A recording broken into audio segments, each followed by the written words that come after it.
economically weaker sections of the society belong to the classes described in Articles 15.4 and 16.4.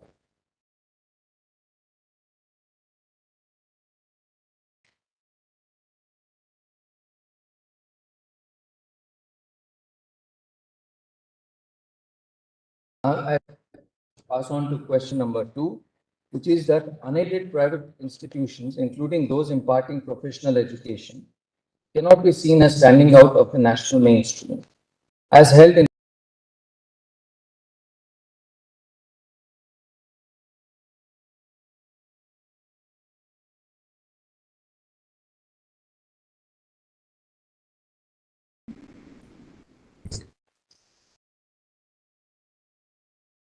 class or section so disadvantaged as to be answering the description of a weaker section.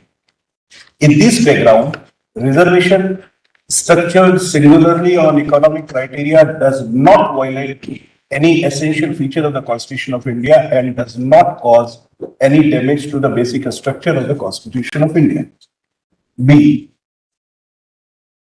Exclusion of the classes covered by Articles 15.4, 15.5 and 16.4 from getting the benefit of reservation as economically weaker sections, being in the nature of balancing the requirements of non-discrimination and compensatory discrimination, does not violate equality code and does not in any manner cause damage to the basic structure of the Constitution of India. C.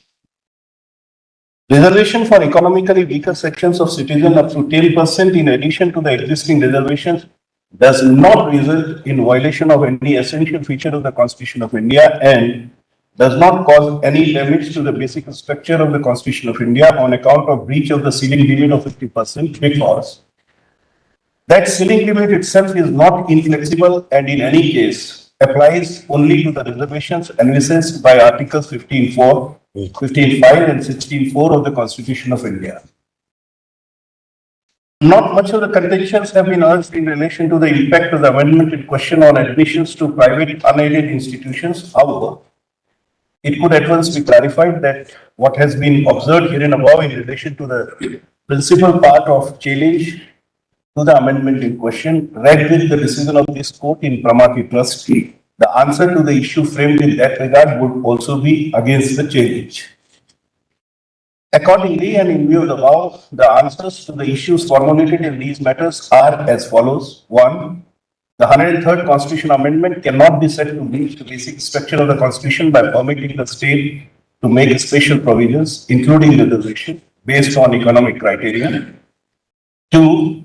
The 103rd Constitution Amendment cannot be said to breach the basic structure of the Constitution by permitting the state to make special provisions in relation to the admission to private unaided institutions. 3. The 103rd Constitution Amendment cannot be said to breach the basic structure of the Constitution in excluding the SEBCs, OBCs, SCs, STs from the scope of EWS reservation.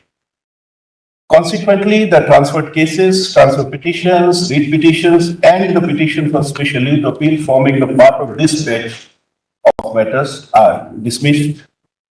Our acknowledgements while closing on this reference, sincere thanks and compliments deserve to be placed on record for the learned counsel for the respective parties, their associates and their researchers, and also all the constructive contributors whose erudite and scholarly presentation of respective viewpoints has rendered invaluable assistance to this court in shaping the formulations herein. Thank you. I'll now invite Honorable Justice Bela Trivedi to place her view. I have concurred with the opinion of Brother Justice Maheshwari. However, I have pen down certain my views also. I'll just read them out.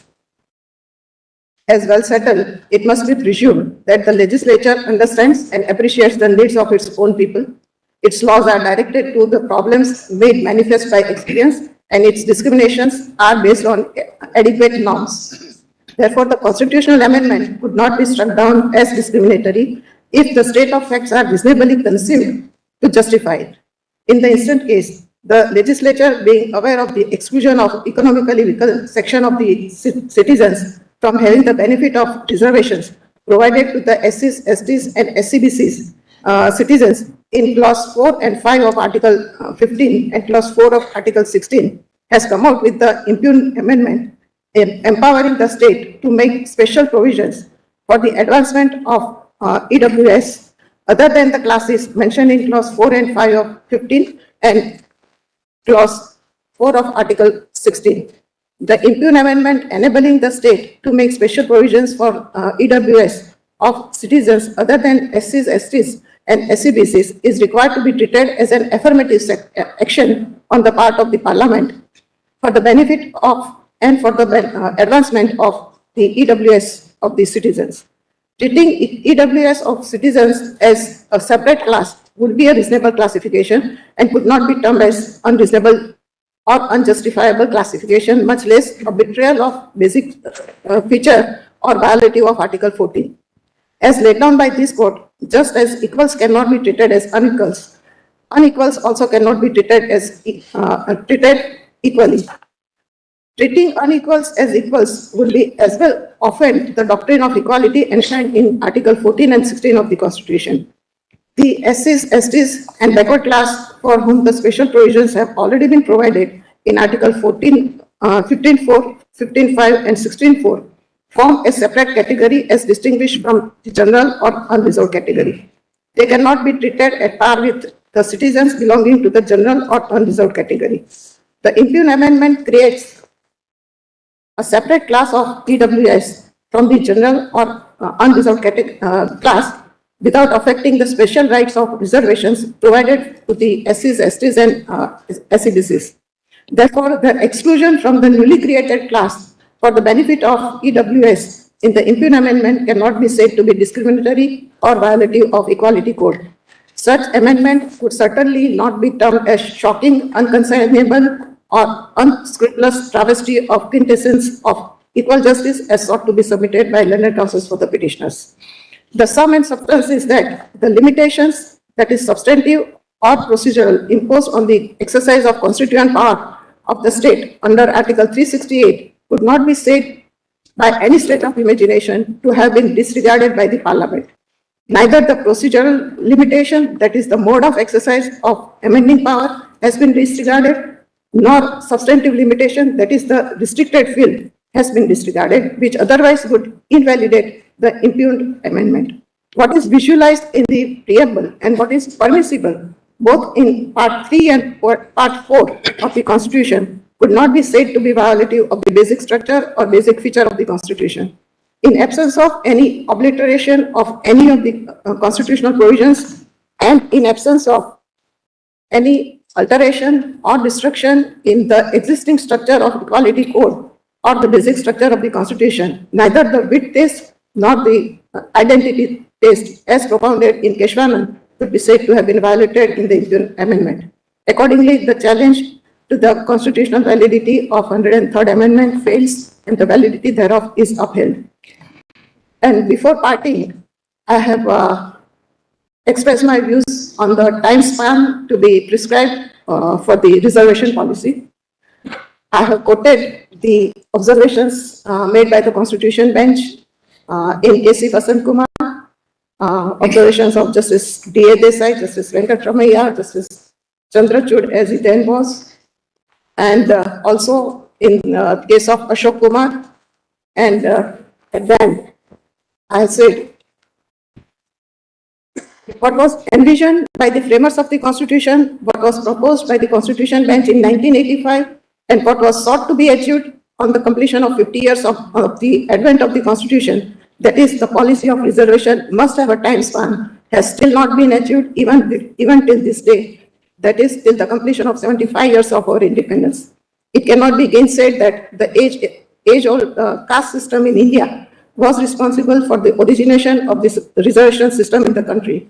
It was introduced to correct the historical injustice faced by the persons belonging to the SCs, STs, and other backward classes, and to provide them a level playing field to compete with the persons belonging to the forward classes. However, at the end of 75 years of our independence, we need to revisit the system of reservation in the larger interest of the society as a whole, as a step forward towards the transformative constitutionalism. Be it noted that as per Article 334 of the Constitution, the provisions of Constitution relating to the reservation of seats for SCs and STs in the House of People and in the legislative assemblies of the states would cease to have effect on the expiration of the period of 80 years from the commencement of the Constitution. The representation of Anglo-Indian community in the House of Parliament and in the legislative assemblies of the state by nomination has already ceased by virtue of 104th Amendment, that is with effect from 25th January 2020. Therefore, similar timeline, if prescribed, for the special provisions in respect of the reservations and representations provided in Article 15 and 16 of the Constitution, it would be a way forward leading to an egalitarian, casteless and classless society. Thank you so much.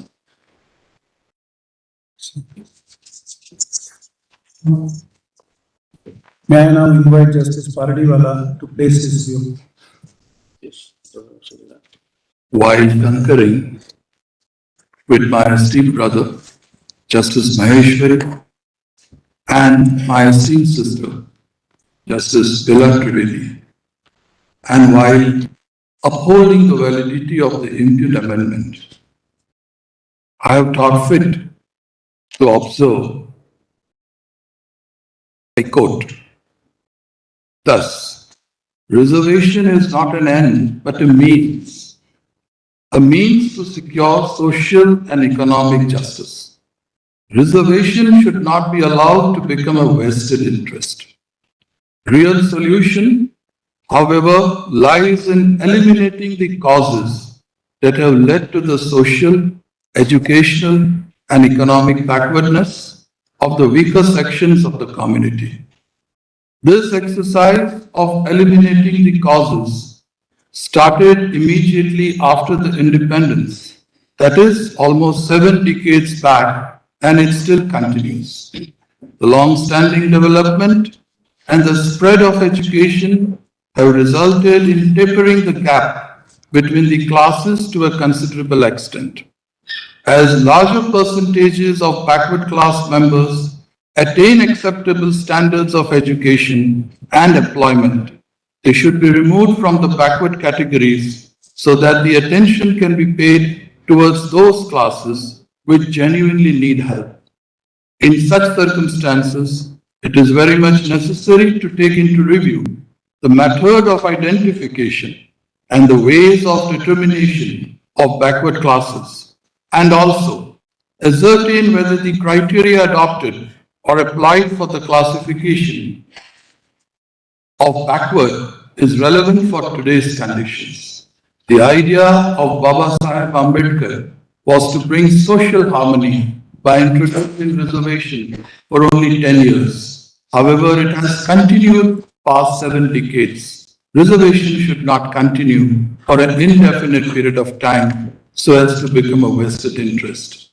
In the result, I hold that the impugned amendment is valid and in no manner alters the basic structure of the Constitution. Thank you. Finally, I invite Justice Ravindra Bharat to place his view.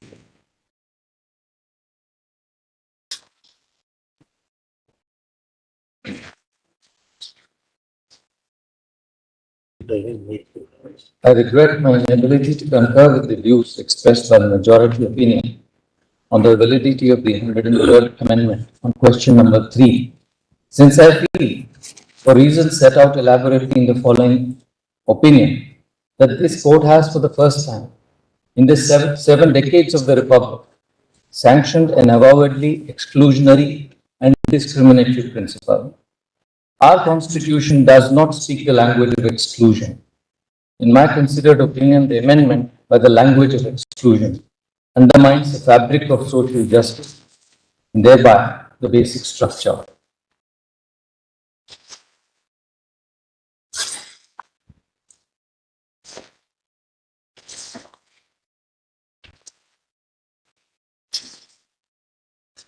I am of the opinion that the application of the doctrine of classification, differentiating the poorest segments of societies as one segment, that is the poor beneficiaries of reservation, and the other, the poorest who are subjected to additional disabilities due to caste stigmatization or social barrier-based discrimination, the latter being justifiably kept out of the new reservation benefit is an exercise in deluding ourselves that those getting social and educational backwardness-based reservations are somehow more fortunate.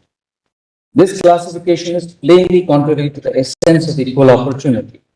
If this constitution means anything, it is that the code of articles 15.1, 15.2, 15.4, 16.1, 16.2 and 16.4 are one indivisible whole. This court has reiterated time and again that Article 16.1 and 16.4 are facets of the same equality principle. That we need Articles 15.4 and 16.4 to achieve equality opportunity guaranteed to all in Articles 15.1 and 16.1 cannot now be undermined through this reasoning to hold that the theory of classification permits exclusion on this very basis.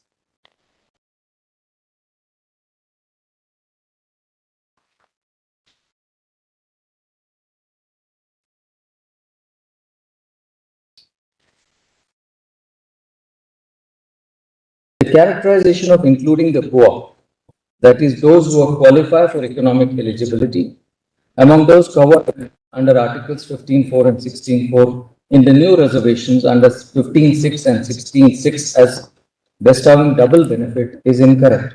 What is described as benefits for those covered under Articles 15.4 and 16.4 by the Union cannot be understood to be a free pass, but as a reparative and compensatory mechanism meant to level the field, whereby where they are unequal due to their social stigmatization. This exclusion violates the non-discrimination and the non-exclusionary facet of the Equality Code, which thereby violates the basic structure of the Constitution. The impugned amendment creates pathways, gateways, and opportunities to the poorest segments of our society, enabling them multiple access points to spaces they were unable to go, places and positions they were unable to fill, and opportunities they could not hope ever to ordinarily lose due to their destitution, economic deprivation, and penury. These destitution, economic deprivation, poverty are markers or intelligible differentia, forming the basis of the classification on which the impugned amendment is entirely premised. To that extent, the amendment is constitutionally indefeasible. However, by excluding a large section of the equally poor and destitute individuals based on their social backwardness and legally acknowledged caste stigmatization from the benefit of the new opportunities created for the poor, the amendment practices constitutionally prohibited forms of discrimination.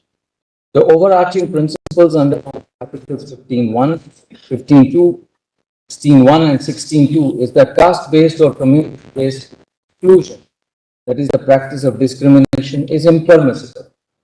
Whichever way one would look at it, the Constitution is intolerant towards discrimination and untouchability in all forms and manifestations which are articulated in Articles 15.1, 15.2, 16, 17, 23 and 24. It is it prohibits exclusion based on past discriminatory practices. The exclusion made to the other than exclusionary clause negates these principles and strikes the heart of the Equality Code, specifically the non-discriminatory principle, which is a part of the core of the Constitution.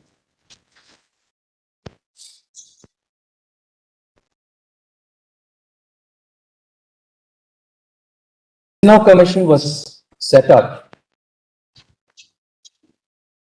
The Sinha Commission was set up to examine the condition of economically backward and suggested measures, including the feasibility of reservations to improve their law. The report published in July 2010 is based upon the census of 2001 and later surveys.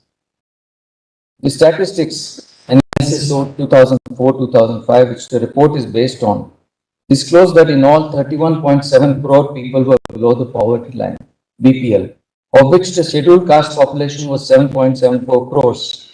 That is 38% of the total of the scheduled caste population in the country.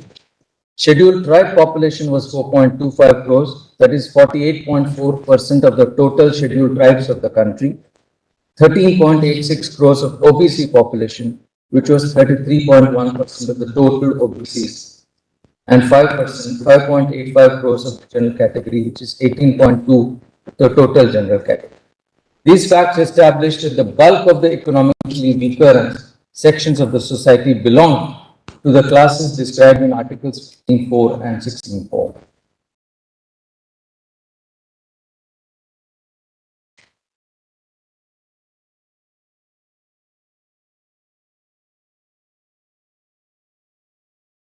I pass on to question number 2, which is that unaided private institutions, including those imparting professional education, cannot be seen as standing out of the national mainstream.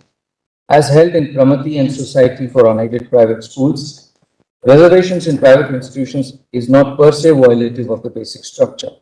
Thus, reservations as a concept cannot be ruled out in private institutions where education is imparted. They may not be the state or state instrumentalities, yet the value that they add is part of the national effort to develop skill and disseminate knowledge. These institutions, therefore, also constitute material resources of the community, in which the state has a vital interest and are not merely bodies set up to further private objective of their founders, unlike in the case of shareholders of the company.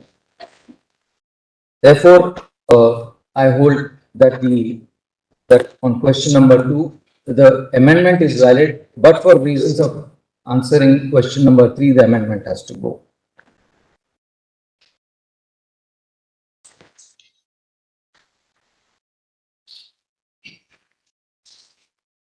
Before I sum up, I wish to address one point which the majority has dealt with, but more as a note of caution, because it is not necessary for me to deal with that aspect, which is the 50% cap. It is pertinent to note that the breach of the 50% limit is the principal ground of attack of the 76th Constitutional Amendment, 1994, which is inserted as entry 257A. The Tamil Nadu Backward Classes, Scheduled Caste and Scheduled Tribe Reservation of Seats in Educational Institutions under the State Act 1993. The validity of that enactment and whether the inclusion by the Constitutional Amendment violates the basic structure is directly in issue in a batch of cases pending before this court. The view of the members of this bench constituting a majority that the creation of another class which can be a recipient of up to 10% of reservation over and above 50% permitted under 15.4 or 16.4, in my considered opinion, therefore has a direct bearing on the likely outcome in the challenge in that proceeding. I would therefore sound this cautionary note, since this judgment may well seal the fate of the pending litigations without the benefit of hearing in those proceedings. The last reason why I find myself unpersuaded to agree with the opinion that the amendments, by creating a different kind of criteria, have to be viewed separately, and that Indira Sani was confined to reservations under 15.4 and 16.4 is because permitting the breach of the 50% rule, as it were, through this reasoning becomes a gateway for further infractions, which in fact would result in compartmentalization. The rule of reservation could well then become the rule of equality or the right to equality, could then be easily reduced to the right to reservation, leading us back to the days of Champakam Durai Raja. In this regard, the observations of Ambedkar have to be kept in mind that reservations are to be seen as temporary and exceptional, or else they could eat up the rule of equality. The fraternal principle, I am now summing up, the fraternal principle is deeply embedded to this nation's ethos and culture. The specific provisions which form part of the Equality Code are inextricably intertwined with fraternity as well. It is fraternity and no other idea which acknowledges that ultimately all individuals are human beings born through the same natural process, subject to the same physical limitations, and finally leave this world at an unknown time but are sure to live. Fraternity is a concept awakens humans to the reality that despite our apparent or superficial differences, ethnic, religious, caste, gender, origin, or economic status. The institutions we create need our collective cooperation and individual commitment. Every social order invariably contains individual differences, be it grounded on ethnicity, wealth, talent, or realization of one's abilities. The diversities abound. The idea of fraternity is to awaken to the consciousness of each member of society that our institutions which are created, the ideas that we develop, and the progress that we wish to achieve cannot be in isolation, by separation, but with cooperation and harmony. This, I want to highlight the words of two social reformers, which demonstrate that the principle of fraternity and the ideas and values connected to it are not new, but in fact transcend time. Swami Vivekananda's message in his address to the World Parliament of Religions in Chicago on 11 September 1893 has the theme of universal brotherhood of all. The differences in religion, the exclusion of one of other would fade. He evocatively said, if anybody dreams of the exclusive survival of his own religion and destruction of others, I pity him from the bottom of my heart and point out to him the hammer, the banner of every religion will soon be written in spite of resistance, help and not fight, assimilation and not destruction, harmony and peace and not dissension. Aurobindo too was conscious of the need for fraternity. In a speech delivered in Howrah in 1909, he presciently said, again there is fraternity. It is the last term of the gospel. It is the most difficult to achieve, still it is a thing towards which all religions fall and human aspirations rise.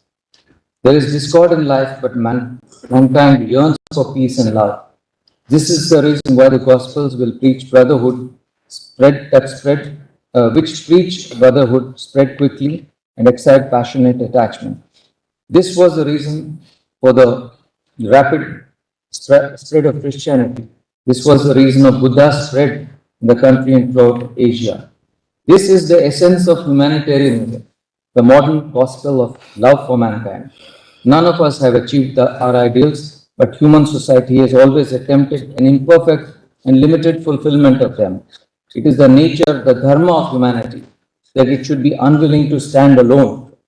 Every man seeks the brotherhood of his fellow, and we can only live by fraternity with others.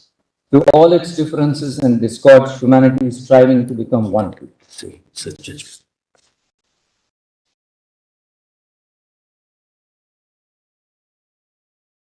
Findings in questions 1 and 3. On question 1, it is held that the state's compelling interest to fulfill the objectives set out in the directive principles through special provisions on the basis of economic criteria is legitimate. That reservation or special provisions have so far been provided in favor of historically disadvantaged communities cannot be the basis for contending that other disadvantaged groups who have not been able to progress due to the ill effects of poverty should remain so, and the special provision should not be made by way of affirmative action. Therefore, the special provisions based on objective economic criteria is per se not violated. However, in answer to question 3, I have highlighted the framework within which has been introduced by the impugned amendment, excluding backward classes. According to me, this is violative of the basic structure. A universally acknowledged truth is that reservations have been conceived and quotas created through provisions in the Constitution only to offset fundamental, deep-rooted generations of wrongs perpetrated on entire communities and castes. Reservation is designed as a powerful tool to enable equal access and equal opportunity. Introducing the economic basis for reservation as a new criterion is permissible. Yet, the othering of socially and educationally disadvantaged classes, including SCs, SCs, and OBCs, by excluding them from this new reservation on the ground that they enjoy pre-existing benefits, is to heap fresh injustice based on past disability. The exclusionary clause operates in an utterly arbitrary manner. First, it others those subjected to socially questionable and outlawed practices. though they are amongst the poorest sections of the society. Secondly, for the purpose of new reservation, the exclusion operates against socially disadvantaged classes and castes absolutely, by confining them within their allotted reservation quotas. Thirdly, it denies the chance of mobility from reserve quota based upon past discrimination to a reservation benefit based only on economic deprivation. The net result of the entire exclusionary principle is Orwellian, so to say, which is that all the poorest are entitled to be considered regardless of their caste or class, yet only those who belong to other classes or caste would be considered, and those from socially disadvantaged classes would be ineligible. Within the narrative of the classification jurisprudence, the differentia or marker distinguishing one person from the other is deprivation alone. The exclusion, however, is not based on deprivation but social origin or identity.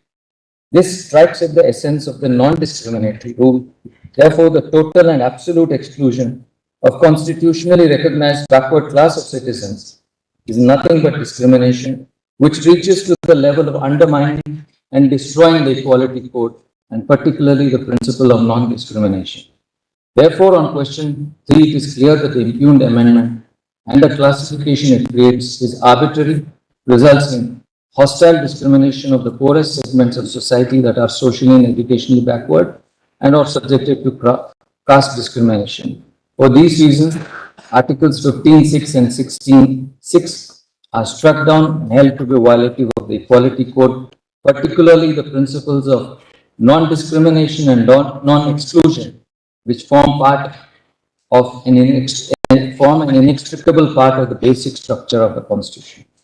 While this reasoning is sufficient to conclude that Article 16(6) is liable to be struck down, there are additional reasons elaborated in Part 5, due to which this court is compelled to clarify that while the economic criteria per se is permissible in relation to access to public goods under Article 15, the same is not true of Article 16, the goal of which is empowerment through representation of the community. For the above reasons, it is hereby declared that Sections 2 and 3 of the Constitution 103rd Amendment Act 2019, which inserted Clause 6 in Article 15 and Clause 6 in Article 16 respectively, are unconstitutional and void on the ground that they are violative of the basic structure of the Constitution. The writ petitions are consequently disposed of. It would be in order to place my gratitude and appreciation for the valuable assistance rendered by all counsel and all the counsel assisting them.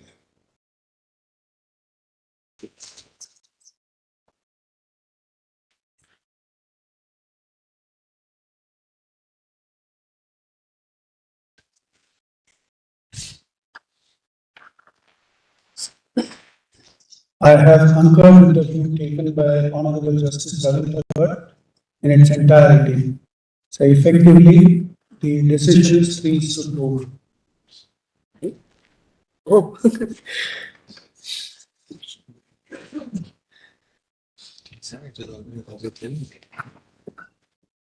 So Immensely grateful to your lordship. we are expressing a deep gratitude for the assistance rendered by every one of you in whatever capacity as the lead counsel, as even as nodal counsel. These two counsel did excellent job.